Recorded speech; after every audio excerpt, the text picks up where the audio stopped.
নমস্কার, কেমন আছেন আপনারা সবাই? আশা করছি ভালো আছেন। আজ চলে এলাম একটা রেসিপি নিয়ে। আজ বানাবো পমফ্রেট মাছ শিম আলু দিয়ে চচ্চড়ি গা মাখা ঝোল করব। তার জন্য এখানে পমফ্রেট মাছে নুন হলুদ মেখে নিয়েছি। কড়াইতে তেল দিয়ে মাছটাকে ভাজা বসিয়ে দিচ্ছি। মাছটাকে ভালো করে ভেজে নেব কড়া করে। মাছ ভাজা হয়ে এসছে, এবার তুলে নেবো মাছটাকে।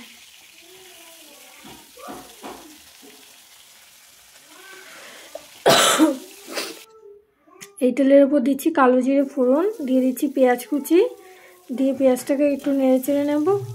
হালকা ব্রাউন ব্রাউন হয়ে এলে দিয়ে দেবো কেটে রাখা শিম আলু টমেটো।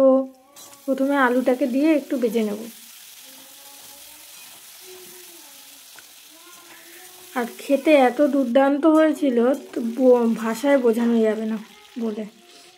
দিয়ে দিচ্ছি কাঁচা লঙ্কা চেরা, শিম আর টমেটো দিয়ে এটাকে কষিয়ে নেব।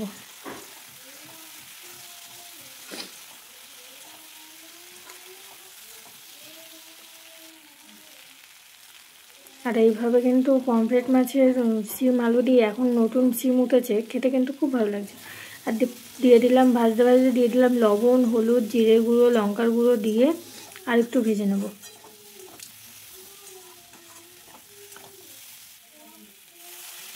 পরিমাণ মতো জল দিয়ে দিচ্ছি। এর মধ্যে কিন্তু আর এক্সট্রা কোনো বাটা মশলা আমি দিইনি, আদা রসুন পেঁয়াজ ওসব কোনো বাটা দিইনি, শুধু অল্প একটু পেঁয়াজ ফোড়নে দিয়েছি।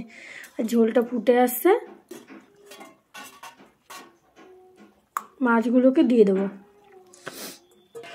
দিয়ে ঢাকা দিয়ে সব সেদ্ধ হতে দেবো।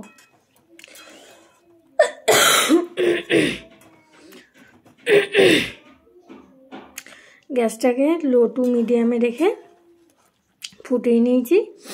এই ঝোলটুকুনি রাখবো, আর একটু কমে যাবে। এইভাবে ধনেপাতা দিয়ে গরম ভাতে খেতে শীতের দুপুরে কিন্তু খুব ভালো লাগে। কেমন হলো আপনারা জানাবেন। Like comment share and subscribe করে আমার পাশে থাকবেন, ফলো করবেন। আর ওপর থেকে ধনেপাতা ছড়িয়ে দিলাম, দিয়ে এবার নামিয়ে নেব। ধনেপাতা দিয়ে বেশিক্ষণ জাল দেবো না, তাহলে ধনেপাতার সেন্টটা চলে যাবে। নামিয়ে নিচ্ছি। কেমন হলো আপনারা জানাবেন। আবার দেখা হবে একটা নতুন ভিডিওর সাথে। ততক্ষণ আপনারা ভালো থাকবেন, সুস্থ থাকবেন। আজ তাহলে আসি, টাটা, বাই বাই।